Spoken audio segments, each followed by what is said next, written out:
Nation. We're back.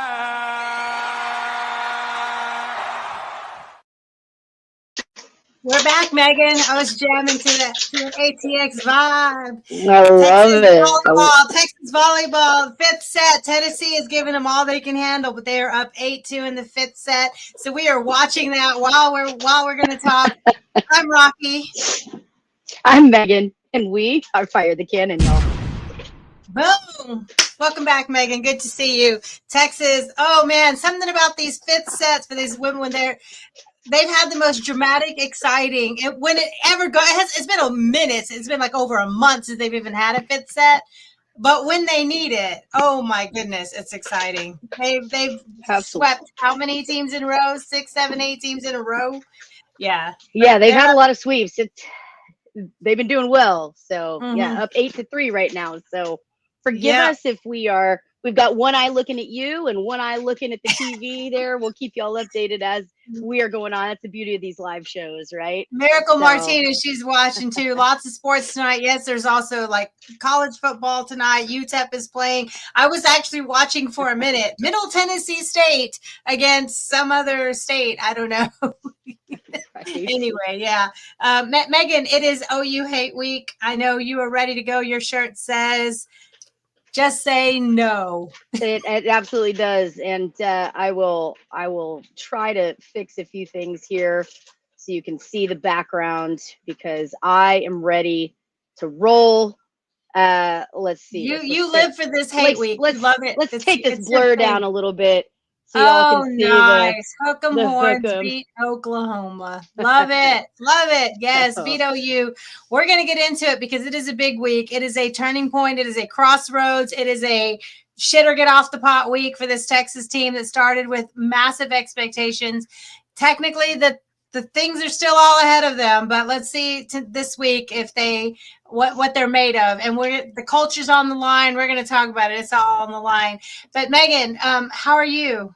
How are you doing? 10-3 Texas. We're gonna keep hitting the scoring because it's so exciting. How are you, Megan? Yeah. How was we got to stream Monday night, which was great. How have you been since Monday? I'm good. A little bit lighter in the wallet. Had to throw some new shoes on Big Earl, the Bronco. Oh no, tires are expensive. It was painful. Shout out to my friend Joe at Firestone. Oh, he's great. He hooked me up with the Jeep too. Yeah, I wouldn't have been able to do it without him, but good Lord, even with those hookups, it's those off-roading tires ain't cheap, girl. So, and you actually take your vehicles off-road. Like you actually like hang on the side of cliffs and you actually like do things that would damage someone else's vehicle who didn't know what they were doing. Yeah. I use my Bronco like an actual Bronco. So yeah, I can't just throw some slop on there. So got some new treads on and we'll see how I like these. It's a new I liked the factory tires from Goodyear earlier, but these are Firestones and I'm liking them so far. We'll see how they go, but nice. The only thing I do like real off-roady with my Jeep is that I leave the top off. I let it rain on my Jeep. I let it I don't even wild girl. I know it's wild. Sometimes I come into the Jeep and the screen is not lit up and I'm like, well, it'll dry out and light back up again. Yeah, that's what Jeeps are for, right? That's what Jeeps are for. I don't care about I love that. Yeah, whatever. 10-3 Texas still. We'll keep following the score. So a lot of people have asked about Nadia, how her recovery is going. She is making her way. It's kind of, she's got great friends at school that are helping her with her scooter and her crutches and her backpack. She's 6 weeks completely non-weight bearing. So it's like, Mom, can you please get me water? Mom, can you please get this? Mom could yes, at least she's sweet about it, but I'm just poor thing. I know if she could get up and do it herself, she would.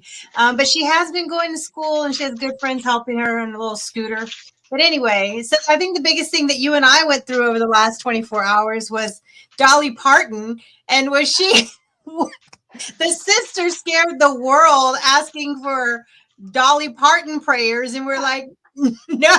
With everything going on. We can't lose Dolly. We can't lose Dolly. Look. Dolly Parton. And Dolly Parton's like, I'm alive and well. Yeah, she actually released a video saying, look, I'm recording commercials. I'm doing all right. I've had a few things, but doing okay. Thank Yeah. goodness. So I think all of America collectively sighed there. If there are two things in this world right now, amongst all this crazy, you know, craziness that's going on in the world today, I think there are exactly two things that have united really just the world, right?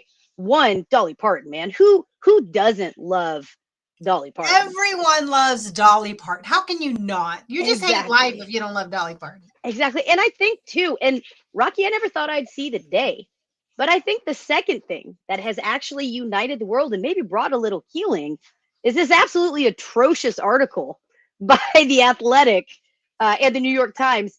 I don't know that I've ever seen this college football fans come together in defense of Texas. Look, I like it. We'll talk about that a little later on in this show. But yeah, I love it, CB. Who sucks more, OU, Bill Belichick, or the guy who wrote the arch hit piece? Look, in the air, right? Like, I think that's just levels of suck that will qualify. But yeah, we'll talk about that. Yeah, we're gonna talk about that in our Manning moment. We will take time in our Manning moment to. We don't need to. It's not our job to defend or save Arch, but it is our job to call out ridiculousness. Like clickbait is fun, clickbait is a thing, but we're going to talk about just all out ridiculousness. Yeah, we'll talk about the ups and downs of that. We'll Yeah. absolutely look forward to OU. Can Texas pull this off? We know the offense has been struggling a little bit. Defense surprised a lot of people, and not in a good way last weekend. We recapped that on Monday, so if you guys haven't heard, please definitely go back, get our thoughts on Florida. We've got that up on the YouTube station and also on all of our, wherever you find your podcasts. So yeah, look, we've got a lot to talk, but it's hate week. We're going to dive into that. Of course, we'll look forward towards there's other games being played this weekend. Yes, apparently there's so. some more rivalries, some more hate games. Apparently so, but we'll talk about it. There's some big games. All right. And we'll volleyball up 13-5. And let's give a quick shout out to Logan Eggleston, who is calling the color commentary tonight on the game. Fantastic job she's doing tonight, being fair, constructive, but her expertise is like she's an expert. She's been on this court at a high level, professional level. Like, look at her. She's killing it. I'm so proud of her doing such a great job tonight. Yeah, it's awesome. I joined the broadcast a little late. I've watching the game, and I texted Rocky. I said, "Look, is that Logan on there?" And sure enough, it is. She's doing great. She's you can tell she's young, getting her sea legs under her with her. She's just being herself, talking about what great. She sees. Yeah, it's really good insight. Again, she's telling you kind of what's going on, different things. So love the insight, and really, truly, she's being fair and balanced. You nailed that one, Rocky. So very cool. Shout out to Logan. She's constructive for both sides, positive for both sides. Like, she just calling what she's saying. I think she's done a great job tonight. So good job, Logan Eggleston. Your little future in broadcasting. All right. So let's see. So we wanted to dive right into Red River. Okay. You like calling it the shootout, right? It's the shootout to me. It will always be the shootout. Lately, it hasn't been so much the shootout. It used to be all those 45-35 shootouts, right? It's the shootout. It's the shootout. People can call it the Red River rivalry or the Red River. What else do they call it? Whatever. Anyway, the Red River rivalry shootout is this weekend. The shootout is this weekend.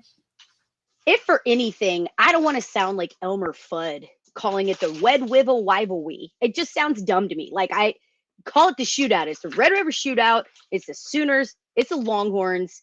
That's what it is. It will forever be that in my bang bang. It's the shootout. Yeah, it is. All right, so let's dive into it. Megan, the Cotton Bowl, there's a lot of talk. Okay, so I don't know, I guess because you know how your phone hears you talking. My phone must have heard me talking about the state fair because Texas wins 15-7. Well done. Congrats to Tennessee for giving them all they could handle, but Texas was too much. Good job. Way to defend home turf, and they are still undefeated in the SEC, Texas women's volleyball. Okay. So we were talking about the state fair. There was a lot of people on TikTok who were, Instagram, whatever, all the places, posting these videos of the state fair being completely dead on Friday night and on Saturday. And all these people are like, where is everyone at the state fair? We know this weekend it's going to be packed, but they were saying $24 for a turkey leg, $10 for a lemonade. Look, like, people don't want to pay those prices right now. The thing that's kind of crazy to me. Look, I've this will be my 42nd Texas OU game, and the prices recently, I mean, truly, in the past 5-6 years, have just been outrageous. You can go in and buy $100 worth of coupons, and you buy coupon season, like CB coupon said. season. Look, yeah, you buy $100 worth of coupons, and you get maybe a couple beers, maybe one entree, and you're kind of maxed out there. It's crazy.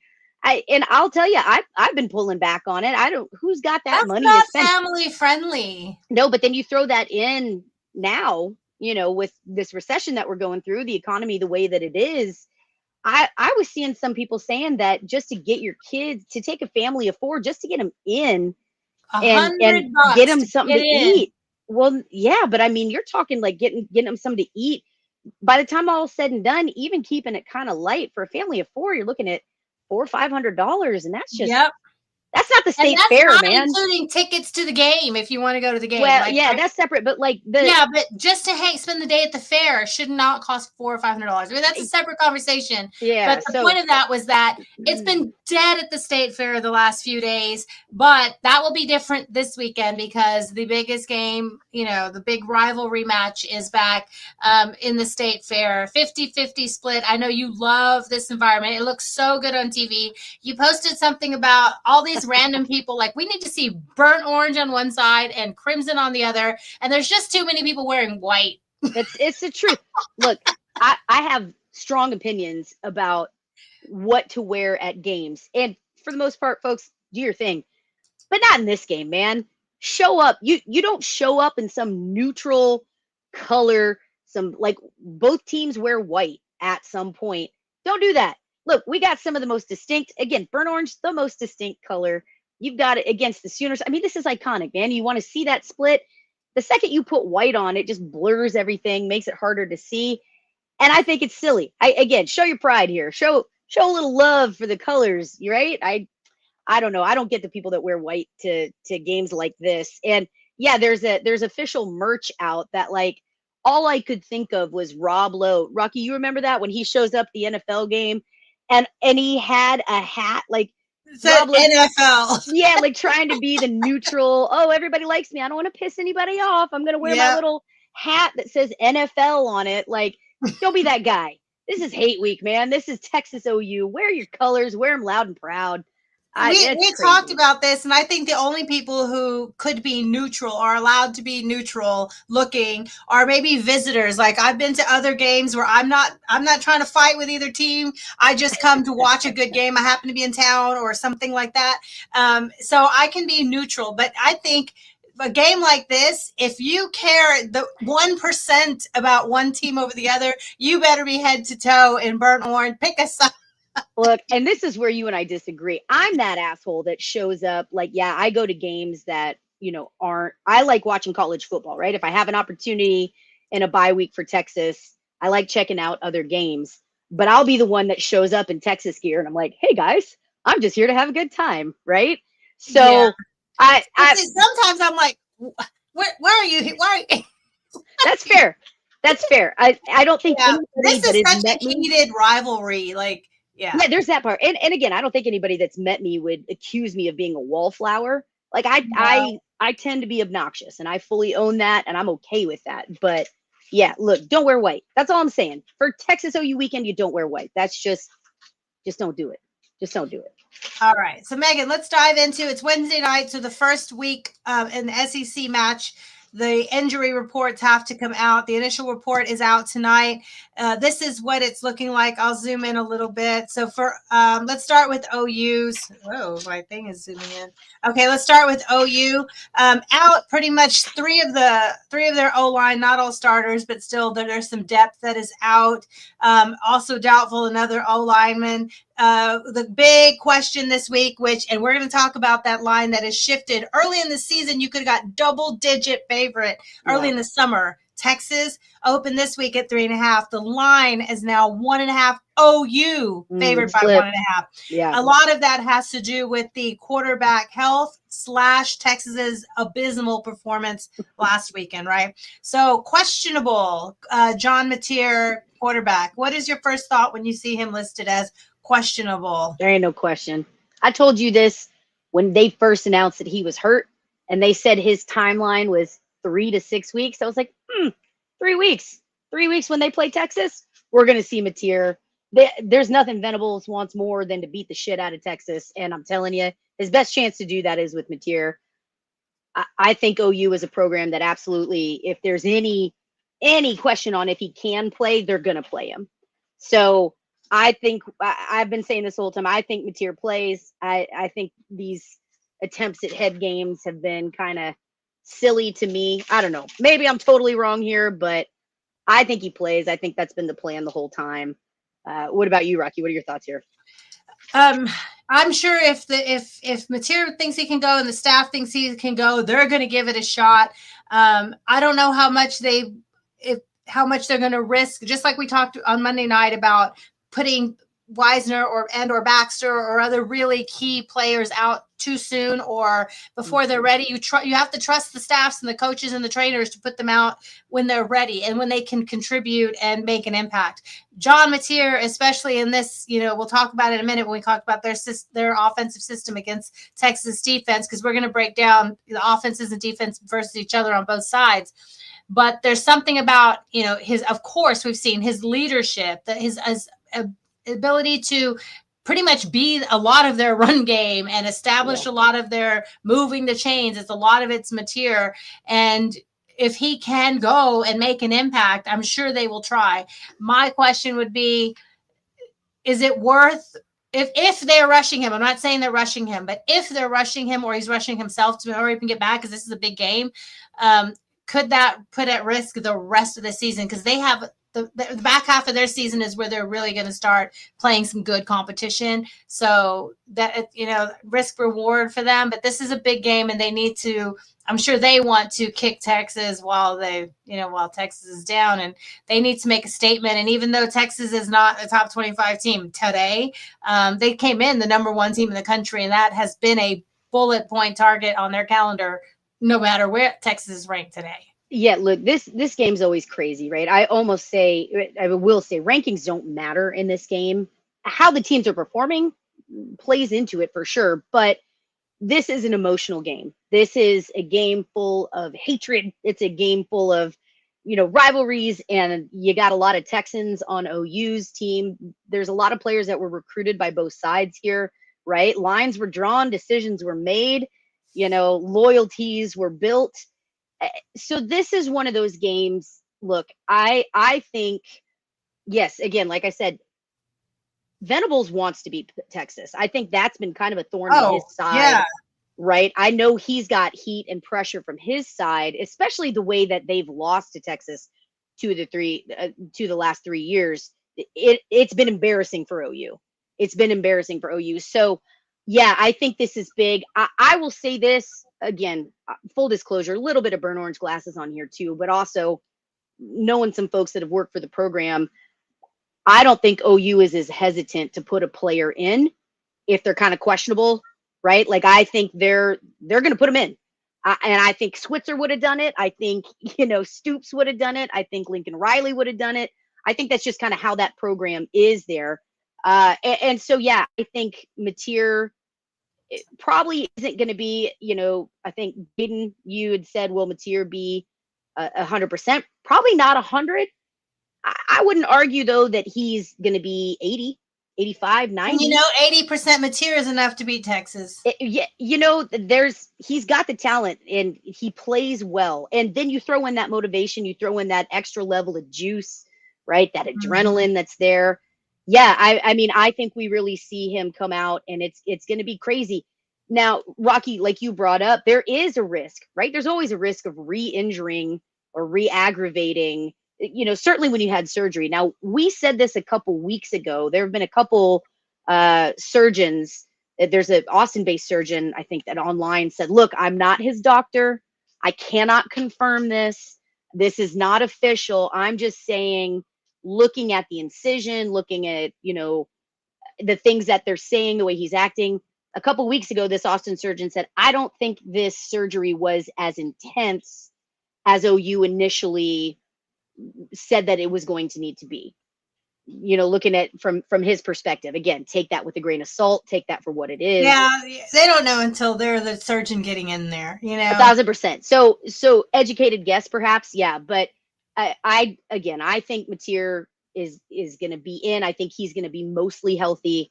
Again, there is that chance that he re-injures the it. thing that where I think about is like, this is his throwing hand. You have to grip the ball, and it was a thumb injury. You have to grip the ball with your throwing hand while taking hits. So that's something to think about if they're going to risk that or not. And we can dive into that when we break down how we're going to predict that offense performs against a Texas defense that really needs to bounce back.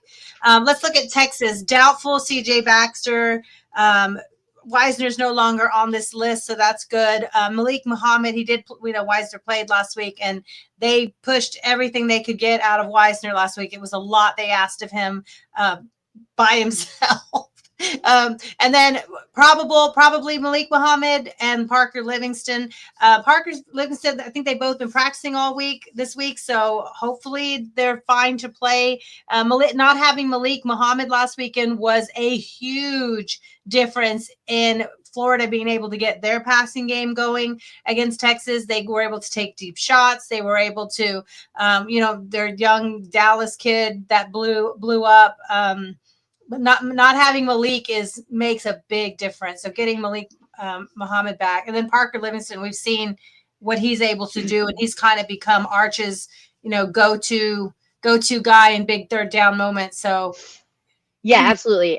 Good to have those two back. For sure. Again, we hope that they come in. I know with Muhammad, that was a big deal. And even Sark addressed that. He said, look, having him in there made the difference because it forced Texas to pull a little closer. It kind of drew them in, and it left some of our younger guys out on an island. And like we talked about on Monday, Texas got burned in that secondary. They were biting on some of that motion, moving around a little bit, and that speed. There were some unfortunate plays, a couple trips, but Florida was fast. Florida had the speed and outright beat Texas a few times because of how that secondary had to adjust without Muhammad in there. So certainly hope we get him back. We don't want to rush him back, but he is a game-changing player, right? So that's true. Dallas Wilson had his way. I agree. He was first college game ever, and he was elite.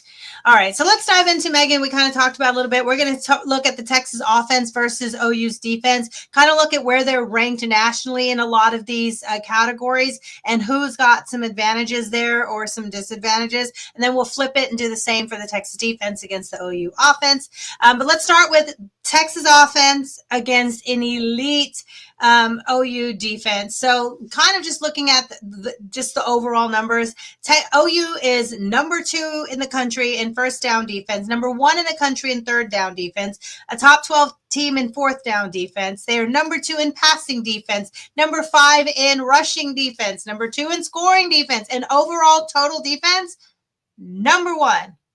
And we're going to compare that to a Texas offense that is out of the top 50 in any category that matters. What are you? How is Texas going to attack this compared to what we just saw against the Florida defense that ranks lower than OU on a lot of these categories? What are you looking for Texas to adjust or do or help themselves with an offense that has been struggling? That's a big question, Rocky. We can't sugarcoat this. There's a lot to fix. There's a lot to address in a really, really short time. I think first and foremost, look, Florida's defense, we knew Florida had a good defense. You're right. They're not ranking the same way that OU is right now. I will offer that Florida has played harder competition up to this point than OU has. So I think some of that, you're seeing that play out in statistics for the defenses, but Florida's got a solid defense. OU's got a damn good defense. we're going to have to see. I mean, Texas got beat in the trenches last week on both sides, just outright. So, look, we're going to spend some time talking about the O-line, and I hate that we have to do it, but the group as a whole has a lot of growing to do, a lot of maturing to do, a lot of development to go through. I think that's a really big ask for a group at this point in the season when we hasn't felt like they have progressed enough, given that we're going into the 6th game of the season. So, what does Texas have to do? O-line's going to have to play their hearts out. They're going to have to be smart. They're going to have to communicate. They're going to have to play at a level that we haven't quite seen yet this year. They're fully capable. Saw it at Ohio State, and then yeah, and then I think maybe they kind of got comfortable against lesser competition. We had some questions in those games against lesser competition, and then Florida, it kind of all fell apart. So O-line, to me, it all starts in the trenches. It all starts with those big men up front. You know, the big humans. They're going to have to step up. They're going to have to play well. Rocky, we've talked about this throughout the season. They've got to communicate. They are not communicating well right now. Pre-snap, you're just not seeing much talking. You're not seeing much communication going on there. So that's going to have to improve quickly.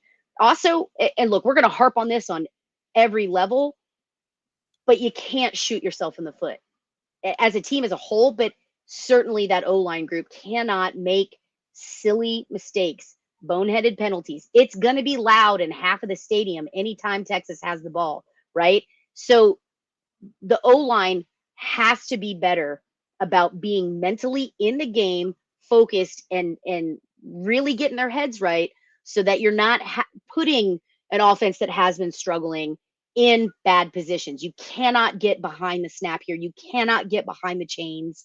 It can't be 3rd and longs constantly. You can't have 3 false starts in a row, right? Like, it's going to have to be smart football on the line. A lot more going on, but Rocky, I want your thoughts here. I feel like I'm talking a lot. So. Oh no, I can listen. So the key to me is Texas has really struggled, like you mentioned, the O-line, and we saw this past week earlier when the competition wasn't as steep or intense. They had Arch Manning had 3, 4, 5 seconds to get the ball out of his hand, and that was fine.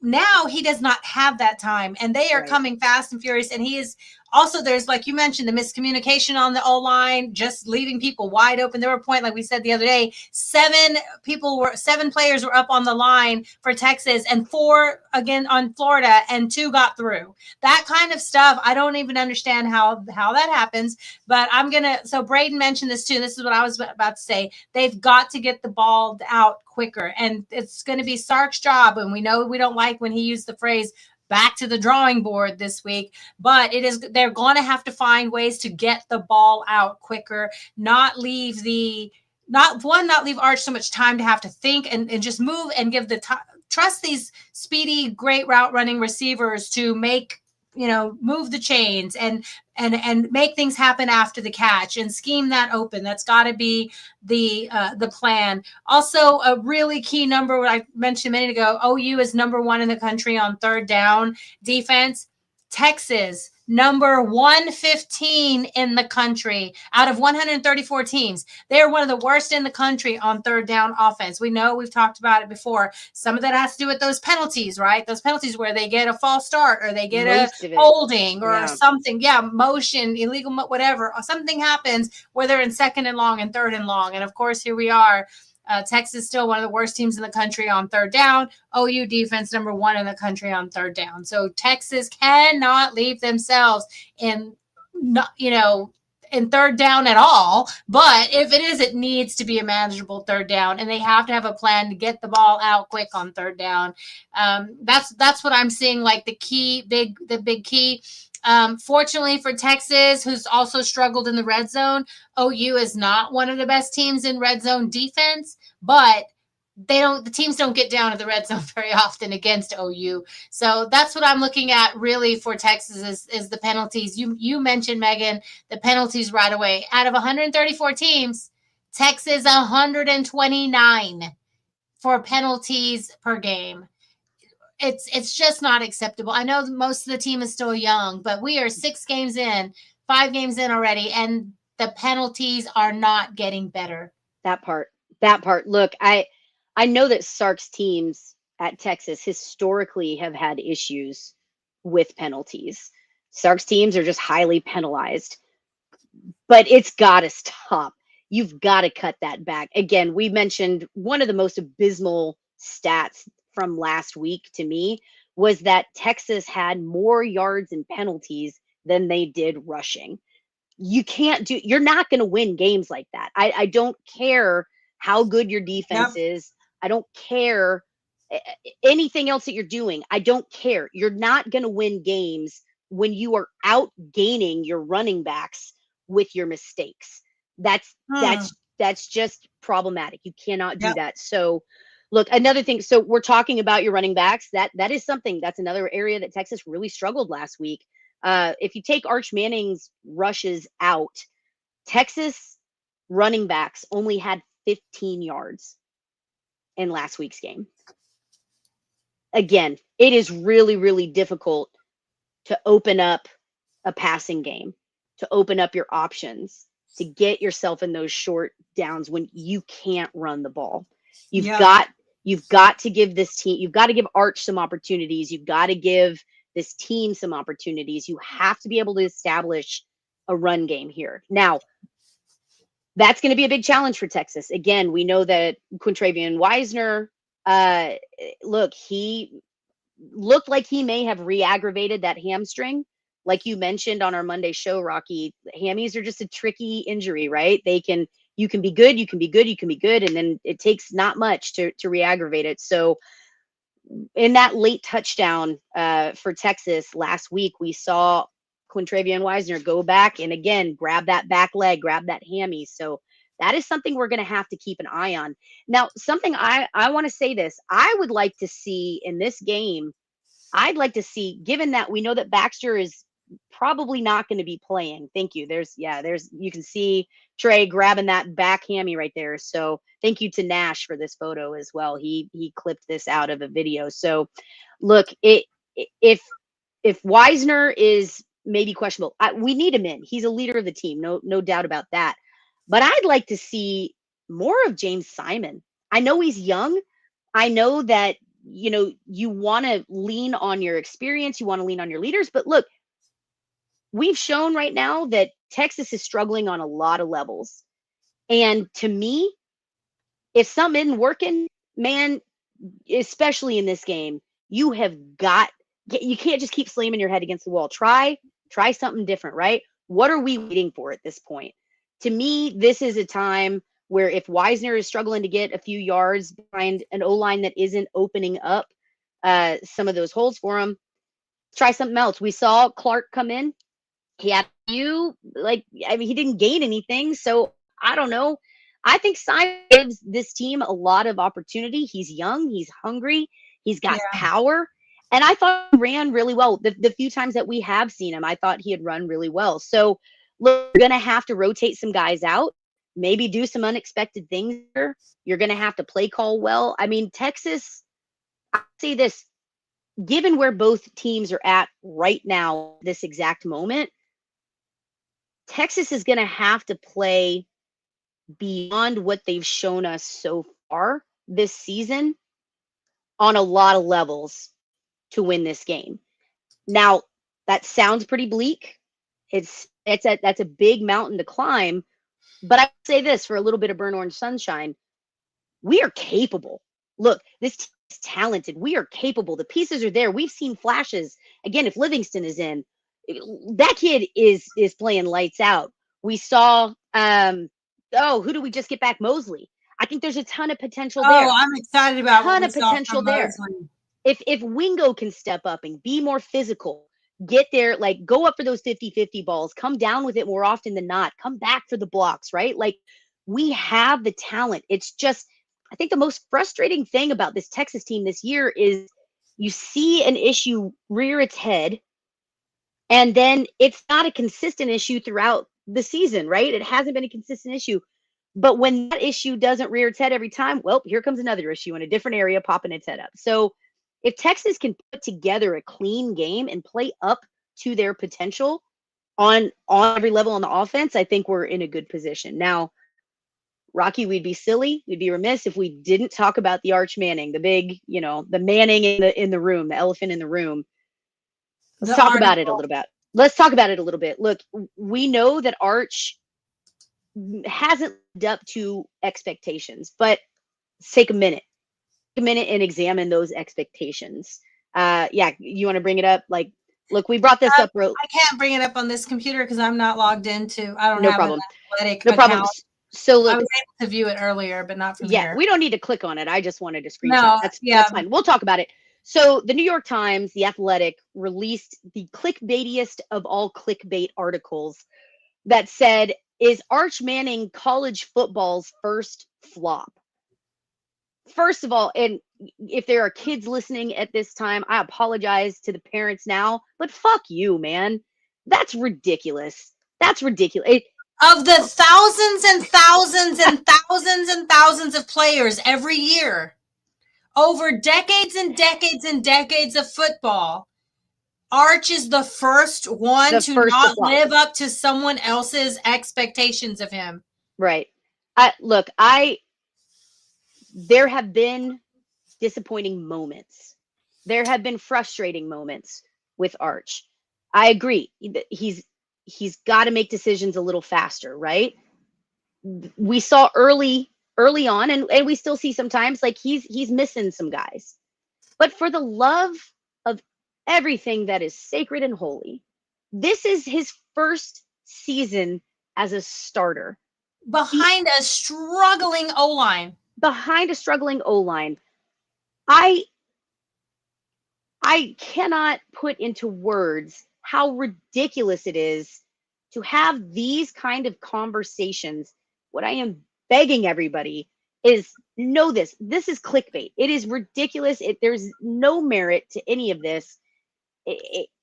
Yes, it's not even clickbait. It's hate bait. It's rage baiting. It's rage baiting. It's not even clickbait, because clickbait is like, ooh, Arch is going to transfer. That's clickbait. This is just hateful, spiteful. And half the article was about, he's got all these commercials. He's on the Warby Parker. It sounded like somebody jealous that a 21-year-old is raking in millions of dollars and is the most popular, love him or hate him, but the most popular college football player. It sounds like just a grown man who is, or I shouldn't even call him a grown man, an adult male who is just jealous and spiteful of wishing.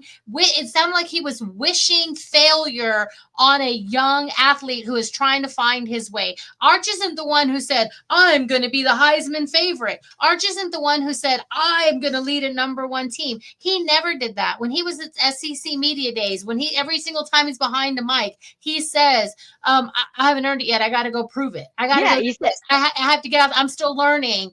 All these things. He said he's still learning and he's got to go prove it. Everyone else anointed him the next coming of Heisman greatness. And when he is struggling to get going in a complex offense against good defenses behind a struggling offensive line, all of a sudden he's the first flop. Yeah, it's crazy. That's just hateful. It's crazy talk. Look, we talked about this before the season even kicked off. The expectations were insane. They were unrealistic expectations from the start. I think any reasonable fan acknowledged that. Now, it's easy to get swept up in it. It's easy to get pulled into the hype, right? Like, Texas is a major brand with passionate, crazy fans, a lot of them. And the Manning name is synonymous with football, right? Like, it is easy to get caught up in the Manning mania. And, we talk about Arch, we've played it, but you've got to keep these realistic expectations of a kid. Yeah, he played well in the few games that he was in due to Quinn's injury last year, but he was behind a different O-line. And it wasn't almost won the Joe Moore Award. Right. Yeah. And it wasn't his team at that time, right? Like, there's so many adjustments. Texas is replacing 4 NFL players on the O-line. There's a lot of pieces in that offense that are gone, right? So yes, there is room for improvement. Excuse me. No, Manning is not immune to criticism.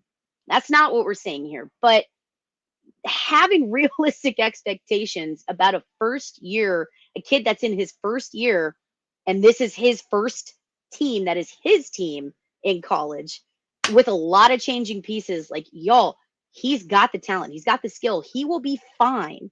And we've seen progression.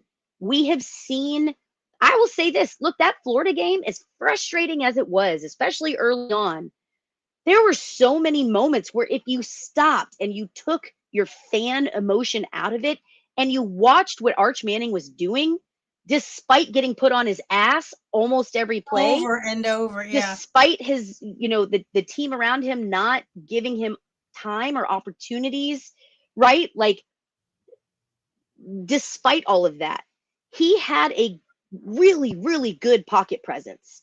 He was navigating a collapsing pocket with what I thought was maturity beyond his years. I thought he looked really good. He was stepping up in the pocket. He was making some bomb throws, just some dimes when he knew he was going to get rocked, right? A couple of them were off, no doubt, but it's hard to be accurate when you're getting popped in the head. It's hard to be accurate when you're on your way down. So yes, there is definitely room for critique. There is definitely room for improvement. There's definitely room for growth. But to call him a flop that's insane. 5 games into his first year. So many quarterbacks struggled early in there. Even some of our best, Colt McCoy. Even some of our best quarterbacks have struggled in their first year. Right. There's so many different circumstances at play. And like you mentioned, we've seen growth. There were throws earlier in the season that Arch made that were an interception. And then a couple weeks later you watch and that kind of similar situation happens and he threw it away or something else. So you can see the growth. He's making better decisions.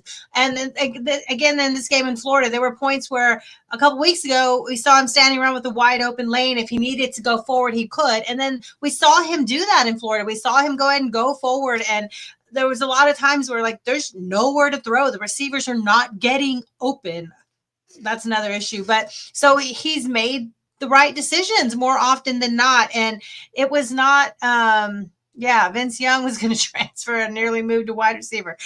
They have their struggles. And if Arch had last year's offensive line in front of him this year, then things might look a lot different for him. They would look a lot different. And experience with, some of these offensive linemen last year had 50, 60 reps and games under their belt.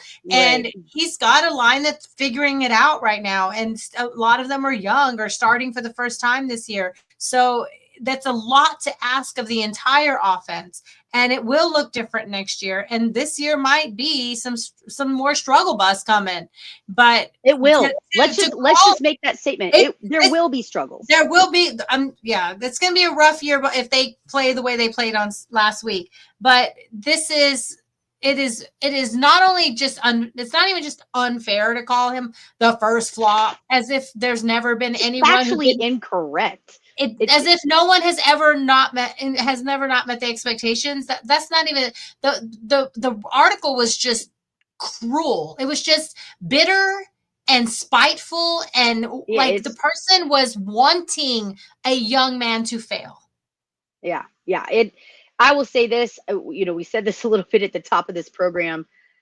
It's insane to me, especially in this week, when it's hate week, when we're supposed to be filling our hearts with blackness and hatred against our deepest, most bitter rival.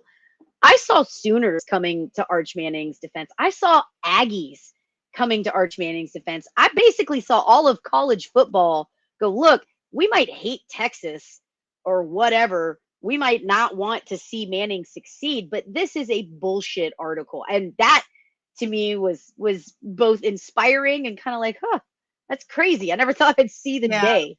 So I don't know how so I it agree. opened up on one of my things. I could read it, but everywhere else it says I need to subscribe, and I'm not paying them. So Oh no, I hell no. was able to read it. Yeah, we'll So skim Braden, it. you had a comment. Braden, you had a comment. You blame it on Sark's development skills. 2 years in the system, and your 5-star quarterback struggles to hit open receivers. Look, again, I'm going to push back on that a little bit. I think that yes, he has been in the system for 2 years, but this is not. It hasn't been his team, and there really is no replacement for taking those snaps, being in the real game situations. So I think he knows the offense well.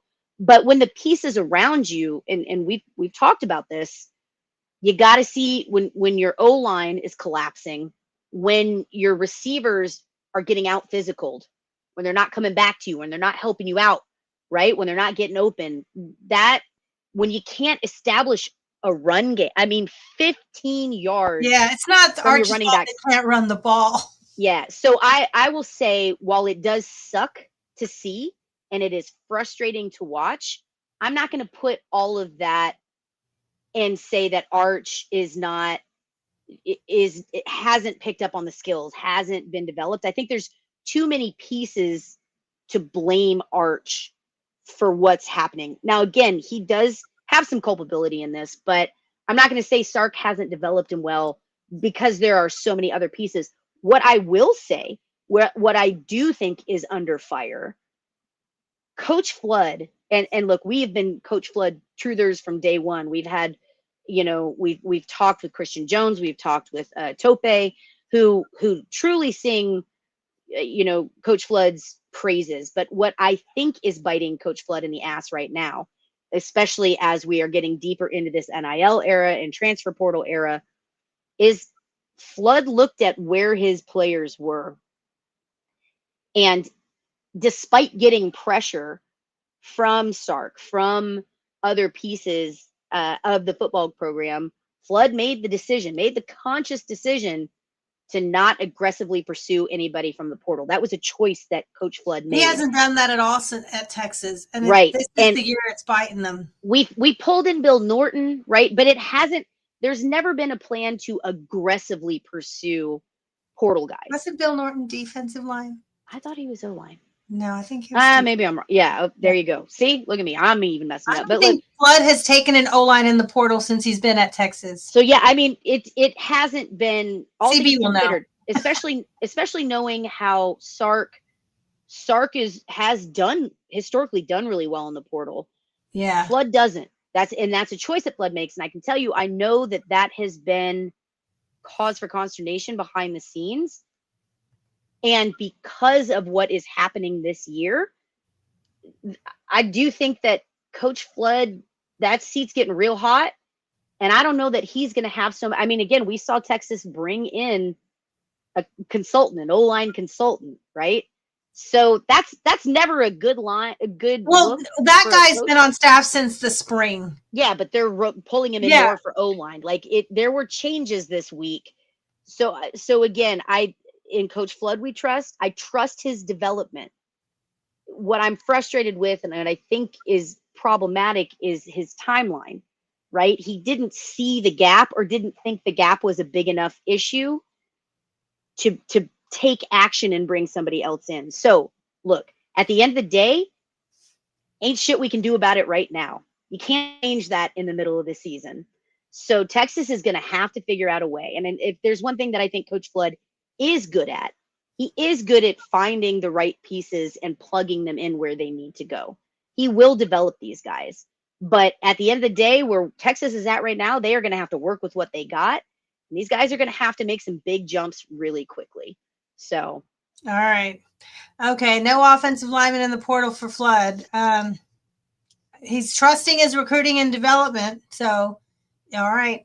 All right, let's move on to Texas defense against the Oklahoma offense. So just some big numbers to go over. The defense was exposed at Florida last week. Was it a fluke day? Was it just a bad day? They threw out players that they hadn't really seen much. All of a sudden, Lagway came back to being the Superman that they had seen him at the end of last season. They were missing, Malik Muhammad. But players were just uncharacteristically out of position. And, we haven't seen Taft make those kind of mistakes in the past. We haven't seen, it was a lot of mistakes that were just uncharacteristic. So kind of looking at some major numbers of the Texas defense against the OU offense. Texas is number 17 in the country on third down and number 2 in the country on fourth down defense. OU is number 43 on offense on third downs, less than half of their third downs converted. So that might be an advantage for Texas. One thing that I did see, I was shocked to see that OU is actually tied with number 1 in red zone offense with teams that are all at 100% efficiency in the red zone. Texas defense, being one of the best red zone defenses over the last few years, they've dropped down to number 82 in the country in red zone defense. That is not good. Something that Texas does have an advantage. They are a top team in rushing defense, and OU has struggled, especially without Mateer running the ball. They're almost out of the top 100. They're at number 96. So total defense, Texas number 13, total offense, OU number 54. What of those numbers really stands out to you, Megan? Maybe an advantage or disadvantage for one team or the other? What stands out to me is, even though Texas's offense has, they've struggled running, so is OU's. And that's an area where the Texas defense stands up really well. And just like we talked about with Texas's offense, I mean, you got to get a run game going, right, to help your quarterback out, especially when you've got a hurt quarterback that you don't necessarily want throwing 50 balls a game, right? So if Texas's defense can step up and really shut down that OU rush threat, look, the Texas defense can keep Texas in this game. There's no question there. Again, I'm going to need to see more out of this Texas defensive line than we did last week. Ooh, again, yes. we talked about it. Texas just got outright dominated in the trenches on both sides. We need this D-line to step up and be big uglies and be nasty and get in some faces and get through. Like, there are no excuses. It is now or never. All of the goodwill, all of your leeway, all of your runway is gone. It is do or die every game now for Texas if you want to still maintain those goals that you set out at the beginning of the season. So for that Texas defense, again, where I see opportunity here is certainly in that rushing, the Texas defense stopping the rush and making OU one-dimensional. Force a quarterback coming off hand surgery to throw the ball. Force it, right? Mm-hmm. I think that's a good opportunity. Again, we've seen the Texas defense shut down offenses. So if this remains a low-scoring game, then Texas has an opportunity here. I think this bodes well for Texas if we keep it low scoring. If you look at Texas's losses, again, Texas has lost by 7 to Ohio State on the road. They lost to Florida by 8 on the road. And the crazy thing to me, especially in that Florida game where everything that could have gone wrong did go wrong, Texas was still in it. They still had an opportunity to the last second to tie it, right? Like, that to me is at least a sliver of hope there. So that's why I say if this Texas defense can keep OU out of the end zone, if they can keep the points low, then there's an opportunity, because we've shown that Texas can score. But this is not going to bode well for Texas if it's a shootout constantly back and forth, in my opinion.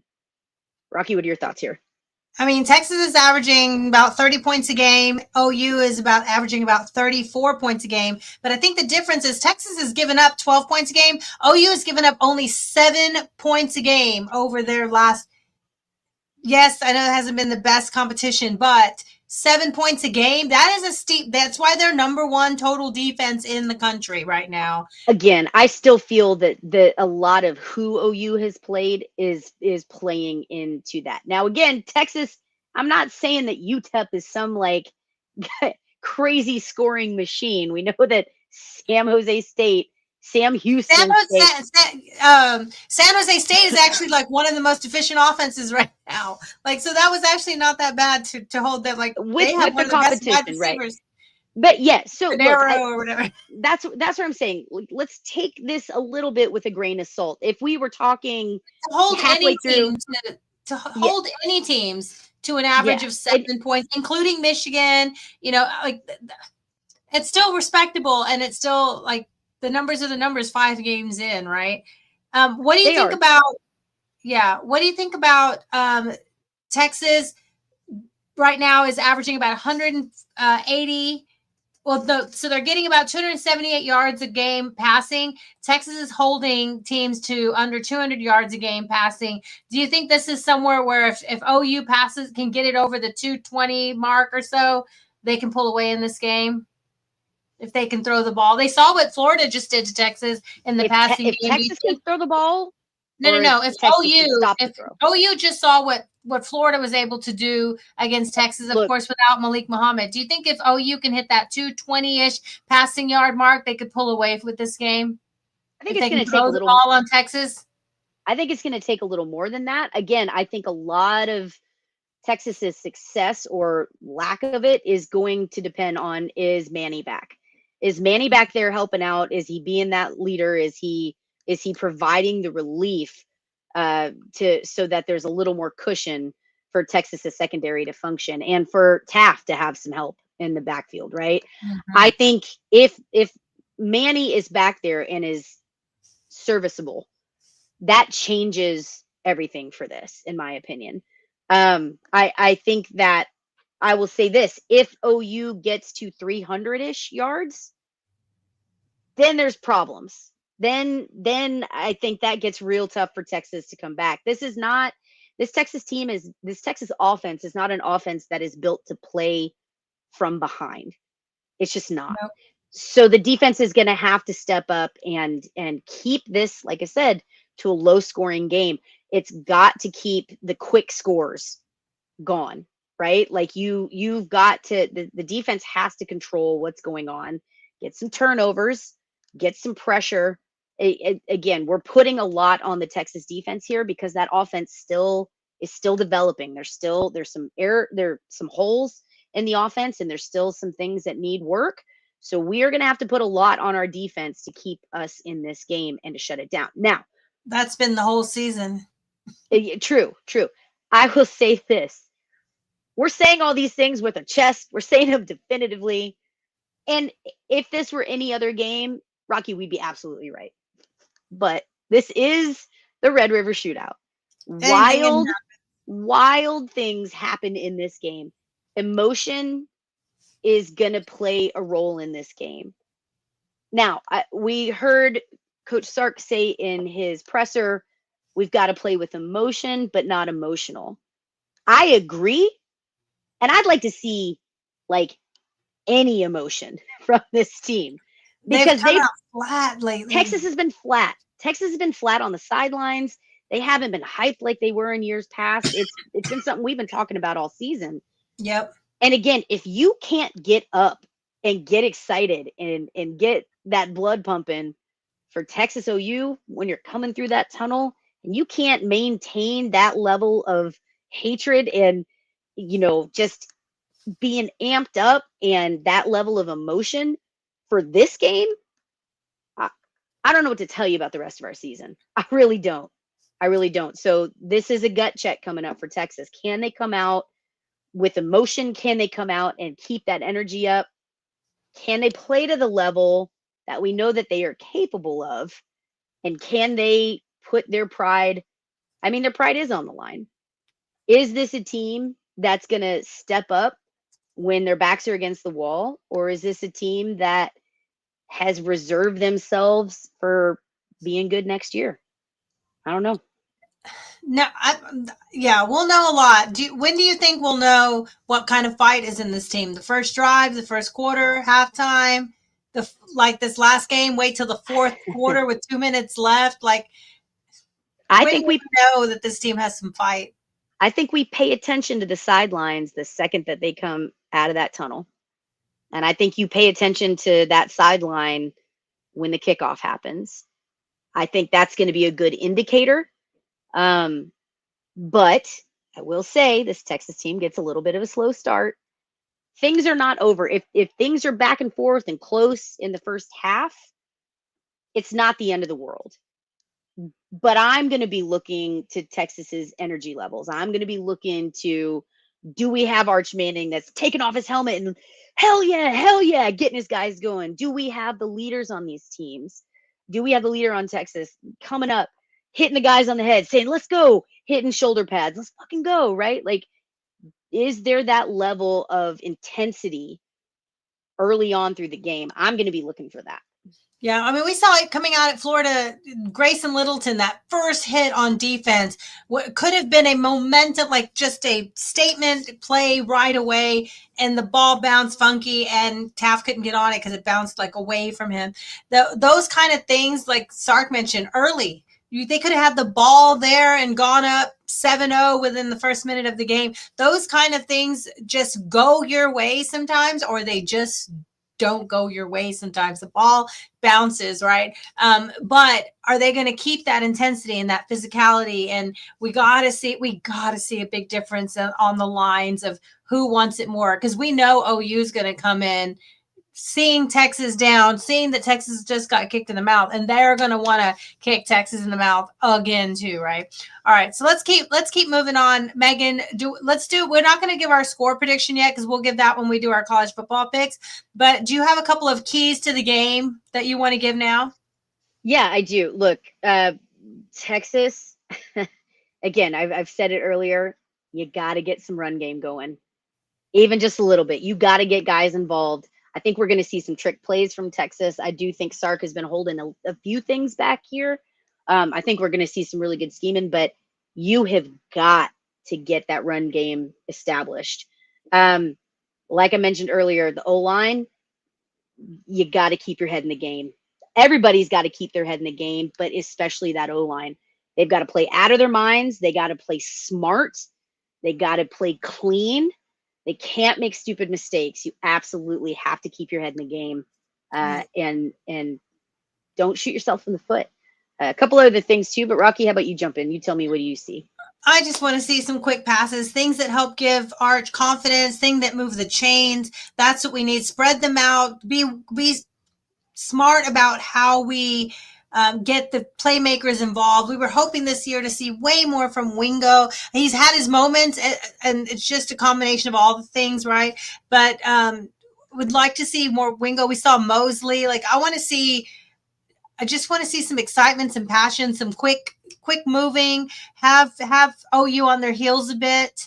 That would make me really happy. And then the defense, just go back to what they were doing all up until Florida game, right? For the last year and a half, 2 years, they've been elite, and they've been one of the best in the red zone and one of the best in the country on third down. And that was just a fluke, ugly, awful game that hopefully they can turn the page and don't let it be one of those games where Florida beats them twice. Like we saw Penn State a couple weeks ago. Absolutely. Go brawl with Oregon into overtime at home, and then they're so down and out of it, and that they go take UCLA lightly, an 0-4 UCLA team, and they lose, number 7 Penn State. So those are the kind of things where a team can beat you twice, right? Agreed. We cannot let Florida beat Texas twice. And we saw Florida, who'd been, they'd been punched in the mouth game after game, but the talent was there. They were able to turn the page and get their shit together, and their talented quarterback said, this is my team, and led them to that game against Texas.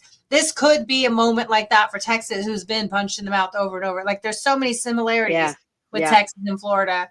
All right, so a couple people gave us what they want to see. They need to see jet sweeps with Wingo. Yeah, that'd be nice. Get the ball in your playmakers' hands. Yes. Yep. Need that Byron, Dougie says, Byron Murphy energy. Yes, we need some of that. Braden says, got to play like they have nothing to lose. You know what? They have to play like they have everything to lose. Because right now, you cannot afford another loss in the SEC. Yeah. All right. Yeah, look, the last thing I want to say for this, as far as keys, Texas absolutely cannot miss on opportunities. You have to capitalize on the opportunities that are there. You have to take what you were given. If that is a wide open lane for Arch Manning to run, run. If Mhm. that is short dink and dunk passes, take those short yardage. Set yourself up for success. Take what you were given. If they are leaving guys wide open, if our wide receivers are getting open down the road, take those deep ball passes. We know Arch can make them, right? Take what you were given. Do not miss out on opportunities. I think that's what really killed Texas against Florida, was those missed opportunities. You mentioned, Rocky, you mentioned the fumble that could have been, right, at the very first play with Florida, the missed pass, Yeah. the missed wide open receivers. The schemes were there. The schemes were there. It was the execution. So take what you're given and don't miss opportunities. All right. So let's dive into some college football. But first, let's give a little love to our friend Chuck. And I'll let you, whenever you're ready, Megan, take it away. Absolutely. Absolutely, y'all. Well, if you were looking for the perfect Texas experience this football season or even this year, you've got to check out the Rock and Diamond S Ranch. It's seated on 120 acres in the beautiful hill country near Johnson City, and it's just a quick drive to Austin or San Antonio. This property is gorgeous, and it sleeps 14 people with one primary home and 2 fully furnished cabins. With wildlife watching, fishing, playing with the longhorns, indoor and outdoor eating and entertainment, and just being from 5 minutes from downtown Blanco that has breweries, eateries, shopping, and more, there is always something to do with the Rock and Diamond S Ranch. It is a great getaway. So with F1 coming to town, with more games, look, you're taking off in October. Maybe you're not traveling with the team. Come to Austin, check it out. Come to this area and just enjoy that beautiful hill country. You got to get out to the Rock and Diamond S Ranch. So look them up online. That is Rockin' Diamond S Ranch. Again, no G in Rockin'. So rockanddiamondsranch.com, or give our good friend Chuck Smith a call at 512-694-1969. All right. Good job, Megan. Okay. So let's dive into college football week 7. And in that, we will make our Texas OU score prediction. So right now, if you are like me and you are watching Middle Tennessee State versus Missouri State or whoever it was, or Isn't this the first day of like 49 days of football in a row? this is one of those days where we're going to start getting the Wednesday, Thursday, Friday. So there were 2 games tonight. And actually, this game is going down to the last second. Middle Tennessee State University is down by 2 with the ball, driving to try to kick it off for the win or whatever at home. UTEP. Remember when Liberty was good for a minute? Like they were like a 10-win team for like a day. Like a hiccup of a second? Yeah. Yeah, well, this is the battle of the 2 1-4 teams. They're both 1-4. Liberty, UTEP, they're playing tonight. Anyway, so this weekend, all around Texas, there's so many games in the state of Texas. Tonight, UTEP. Tomorrow night, Sam Houston State. Friday night, North Texas. USF comes to North Texas. That's actually kind of fun. And then SMU, Texas, OU, A&M, Texas Tech, UTSA, Texas State, all have home games this weekend. So if you're anywhere around the state of Texas, you can get college football at home this weekend. That's pretty cool. All right. So let's dive into the big games on Saturday. At 11 a.m., number 1 Ohio State goes to number 17 Illinois. Both 5 wins. Illinois does have that one embarrassing, terrible, horrible, record-breaking loss to Indiana when they lost 63-10. Other than that, their best win might be USC. The thing that caught me about this game, Megan, is that what's going to be the difference in this game, like the difference in the Texas OU game, I think it's going to be that third down. Ohio State won number 2 in the country, third down defense.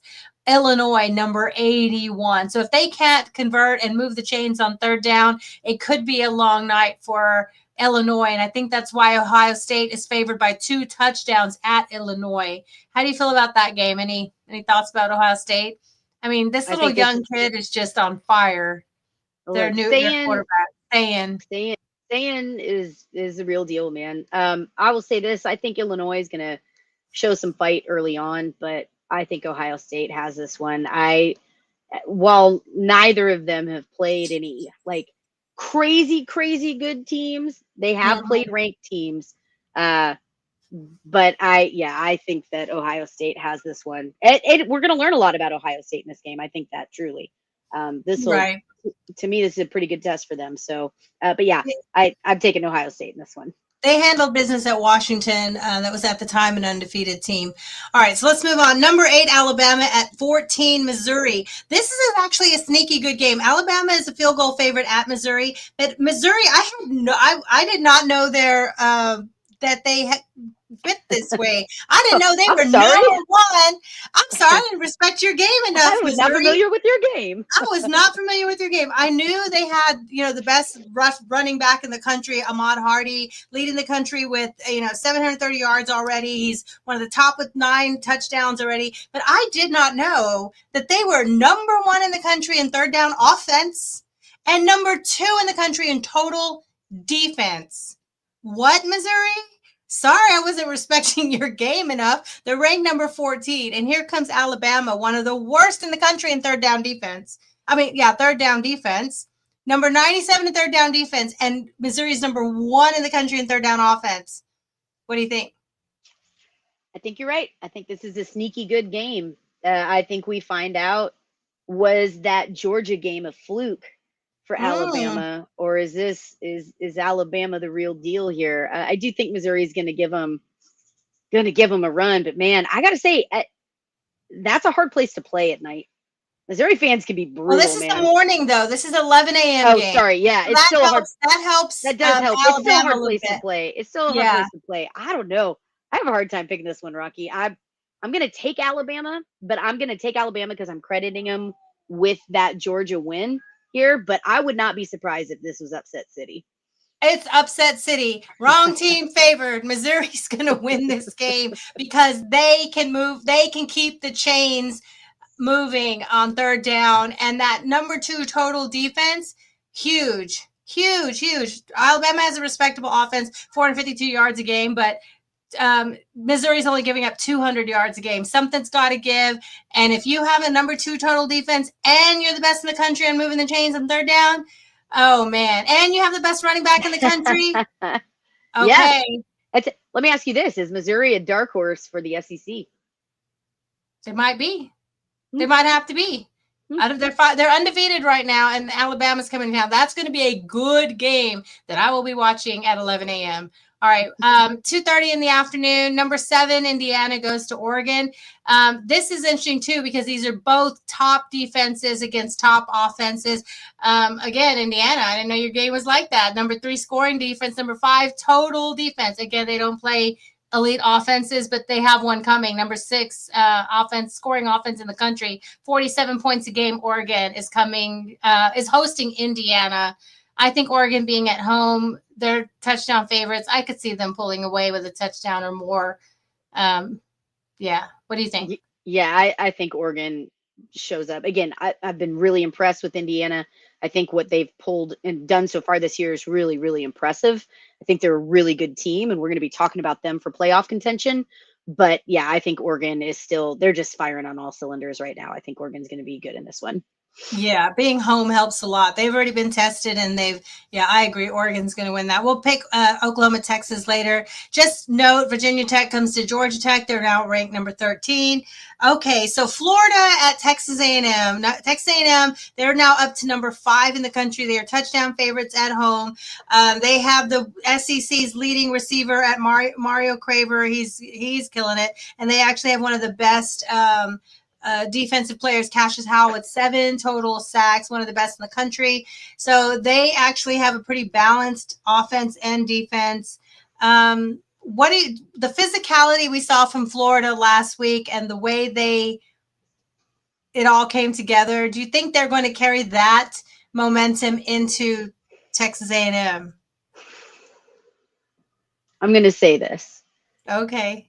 I'm excited for this matchup. Okay. I think we learn a lot. 6 p.m., by the way, this is a night game at A&M, 6 p.m. I think we learn a lot. I think Florida got their shit together against Texas, but I think that peters out against A&M. I think Kyle Field. How embarrassing! I hope I'm wrong, but look, I think A&M is just playing really, really good football right now. And Kyle Field at night, that's tough. That's tough.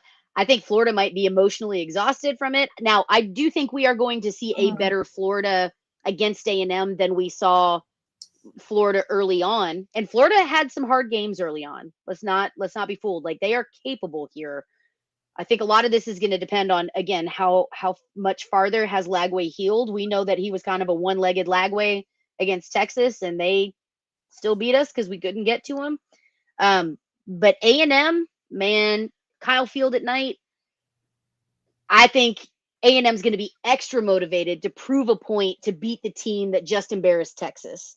So I'm sorry, Rocky, but I got to say I'm taking A&M in this one. I am. I think it's going to be close early, but I think A&M pulls away in this one. I think they win by more than 7.5.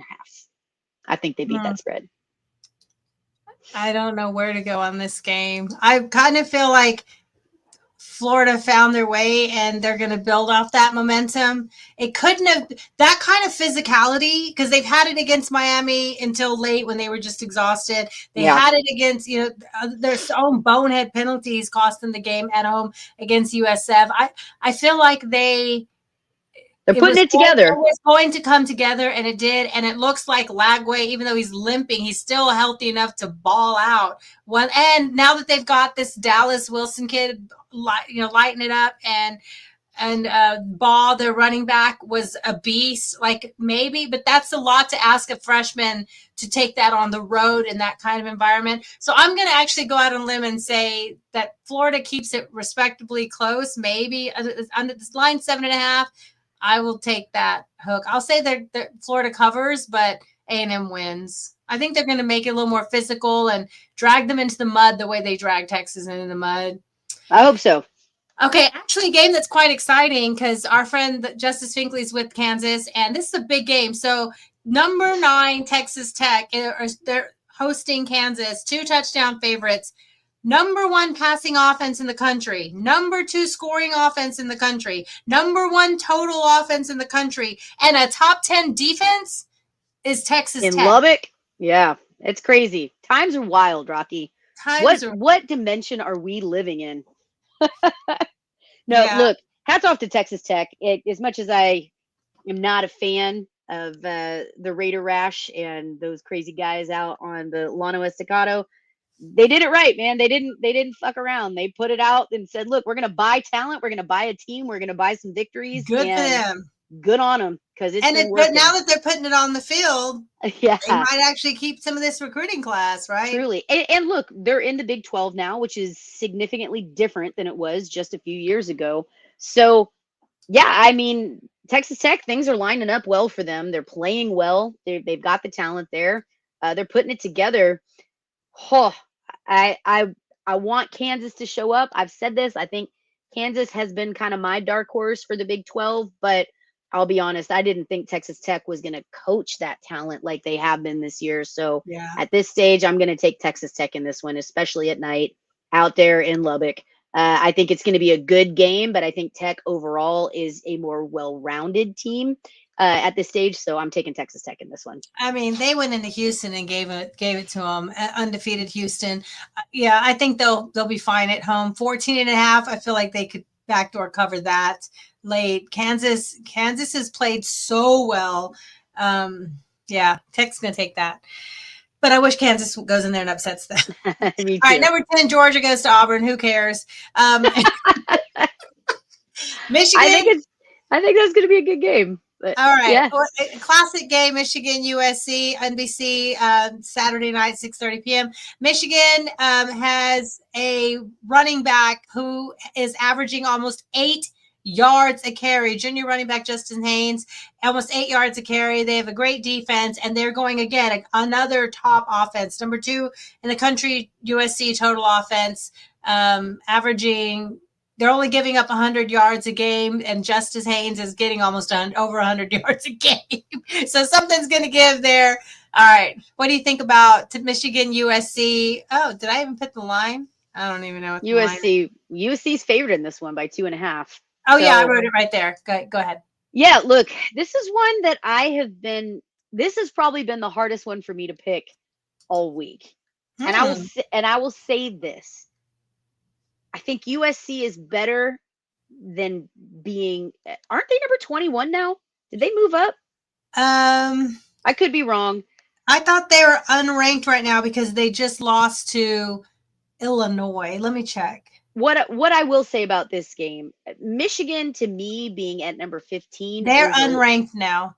Okay, Michigan at 15 is a little suspect to me, because I think the Big Ten is a little suspect. I feel like this is outside of Ohio State and Oregon.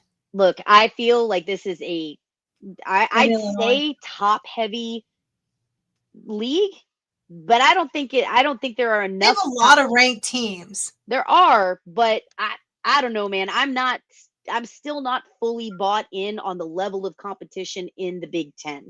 So while the teams at the top of the Big Ten have been playing well, outside of Ohio State and Oregon, I am not convinced that on any given day in any given conference that the rest of the Big Ten performs as good as they look right now inside of the Big Ten.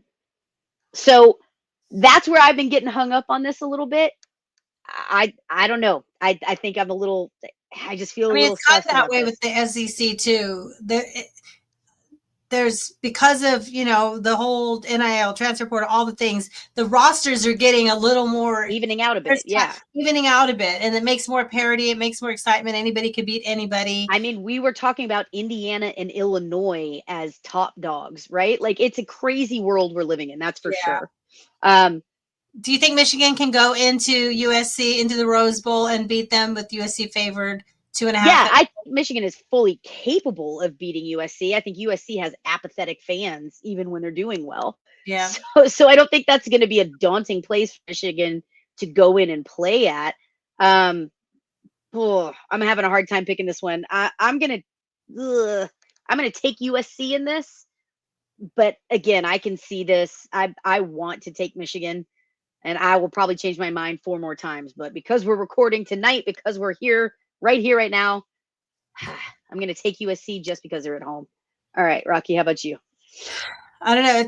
Okay, so Michigan relies on the run game. USC has one of the best wide receivers in the country, Makai Lemon, 153 yards per game receiving. Something's going to give. I think USC is going to score at a faster clip. They're averaging almost 50 points a game. So I'm going to go with USC just outpacing them, just outscoring them at home. It won't be a big crowd, but I'm sure they'll have all 7 of them. We might see another UCLA situation. Tens of fans will with be there. Dozens of fans rushing the field. South Carolina at number 11 LSU, just so you know, that's also happening Saturday night. South Carolina was a big deal earlier in the year. They've fallen off. LSU 9.5 point favorites there. All right. So quick, Megan, before we wrap up tonight, let's just let everybody know our NFL teams are playing this week. Of course, I'm coming off the ecstatic high of my Tennessee Titans winning a game and can't tell me nothing. And in the wildest of ways, too. We saw some of the craziest touchdowns that we have seen this season. With the craziest touchdown ever until the very next night when right.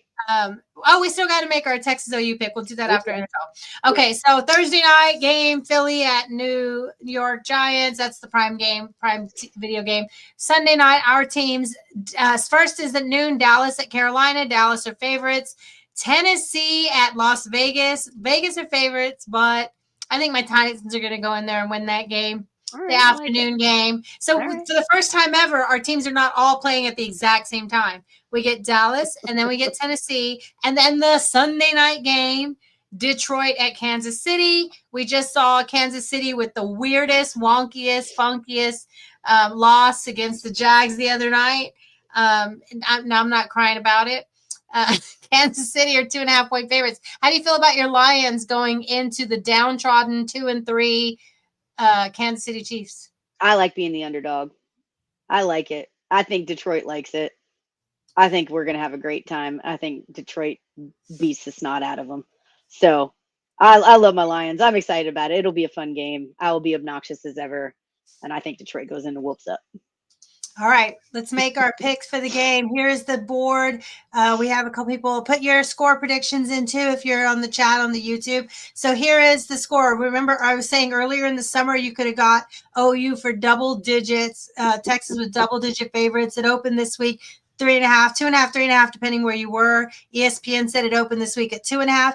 It has now flipped to OU favored by 1.5. Like we mentioned, it's a combination of OU just being on fire on defense, Mateer probably coming back, and how awful Texas looked last weekend. All of that is a combination of why, people panic and put money one way or the other. Over under 42, 43 or so. Megan, do you want to go first? Do I want to go first? No, but I will. Okay.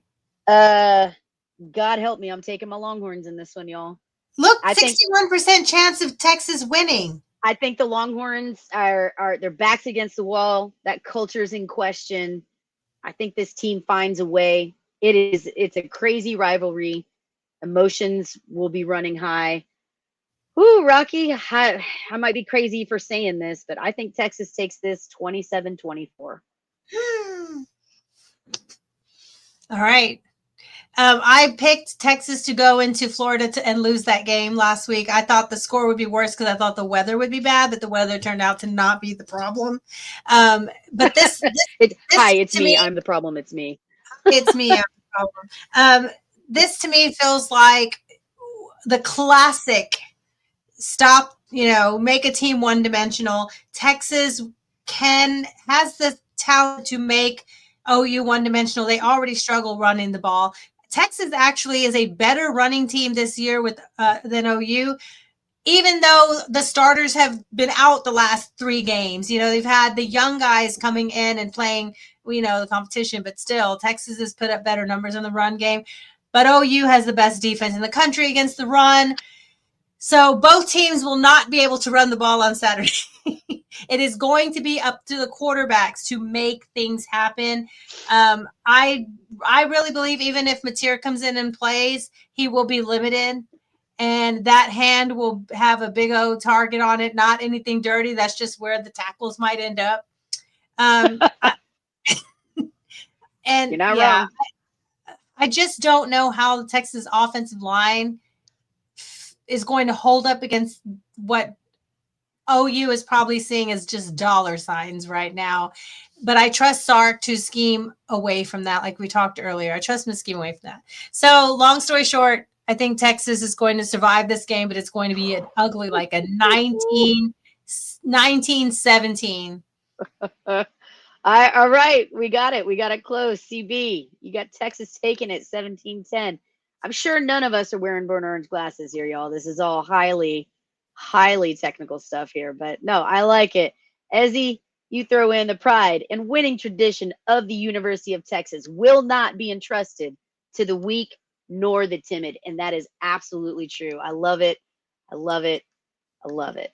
Also, Miracle says 27-17 Texas. All right. All right, y'all. Well, remember, they're averaging almost 40 points a game. Now we're going to hold them to 10 or 17 or yeah. All right. Well, we got to see a lot out of Texas. We got to see mistake-free football. We got to see some smart choices here. We got to see taking advantage of what they are given. But y'all, I believe my horns are up. My burnt orange is on. Again, please do not wear white to the Cotton Bowl. Just don't do it. Just don't do it, please. All right. For now, we always appreciate y'all for joining us. It's been a fun night. We tried a new time tonight. We think we like it. I think it feels pretty good.